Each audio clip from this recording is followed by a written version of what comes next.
Hey Team YouTube. So, next step I decided to undertake for putting the 3500 engine into the Buick Rendezvous is to go ahead and put the exhaust manifolds back on and then the exhaust crossover pipe. So, a few pieces of advice. Number one, the rear heat shields. It's a clamshell on the back. Drop the lower one in and kind of rest it on the kind of that transmission part there. Number two, all of these studs that are in the exhaust manifolds. There's 6 of them, and we'll go take a look at it in a minute where they all go, of course. Is break a bunch of them free if they're stuck to the nuts, which if you live where they put salt on the roads, guaranteed it will be, and run a bunch of them in so you can slap your exhaust manifold gasket and your exhaust manifold on easily, because you're going to be reaching across the engine. It's going to be a little bit tricky to do that. And then tighten the nuts on. We'll see if we can break this thing free now. This is my favorite part. So put a bunch of heat on it, and then, because I love doing this, take a little bit of penetrating oil and just, yeah, I love that part. I don't know if that's effective or more or less than anything like that, but boy oh boy, it has that funky like diesel smell or whatever is in the penetrating oil. But to me, it kind of smells like halfway between diesel and someone pouring a charcoal lighter on a campfire. So I'll see if I can break this thing free. Okay, we're down on the ground. Here's some let's see, those are steering rack lines, and right there is the catalytic converter pipe bolt, and then a couple of those rear heat shield bolts. But behind that, there will be 6 bolts that hold that manifold on. And like I say, that lower heat shield clamshell, drop that on, kind of rest that there, so when after you put the exhaust manifold in, you slide it onto some studs, then you're going to get some better results.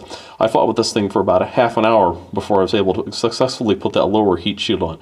It's just much easier if you do it and then put it on, let it rest, and then put it in there. Just some advice if you ever find yourself in this position underneath a vehicle with a transversely mounted V6 made by General Motors.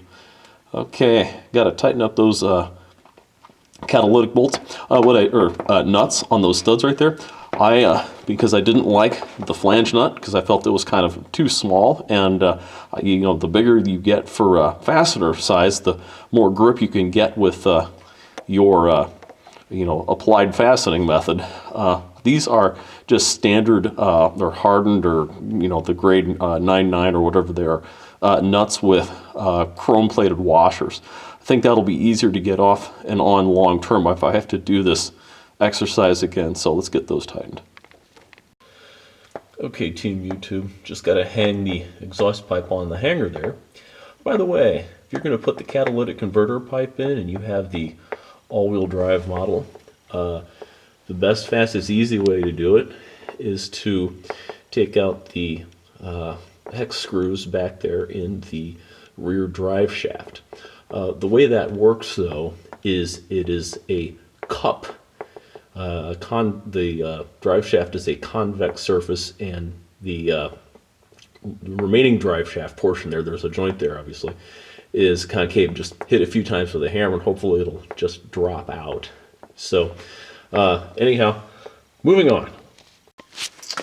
Yeah. Bet you I forgot about this. I bet you think I forgot about this. So here we go. Okay, I admit it, I already turned it the 1/8 of the turn just to make sure she'd go.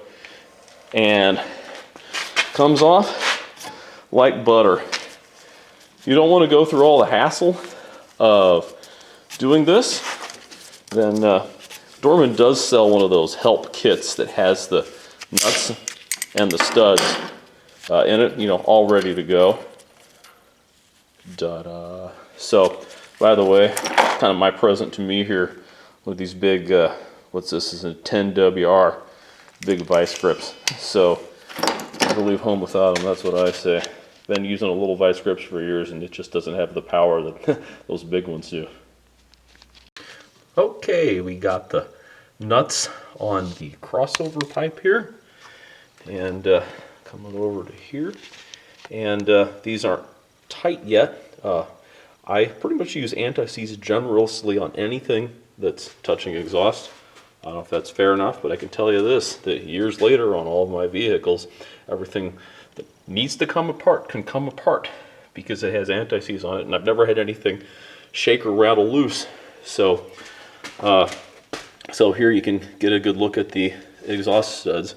1, 2, 3, and then 3 directly below them. This, of course, is the front exhaust manifold. So let's get this all snugged up and put the front heat shield on and go from there.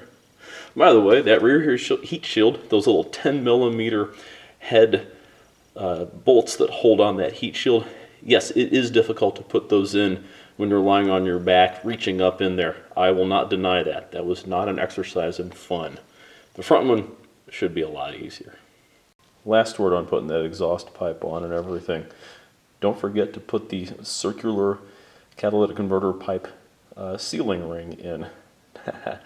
Yeah, that wouldn't be a thing. I've never heard of anyone ever doing that before.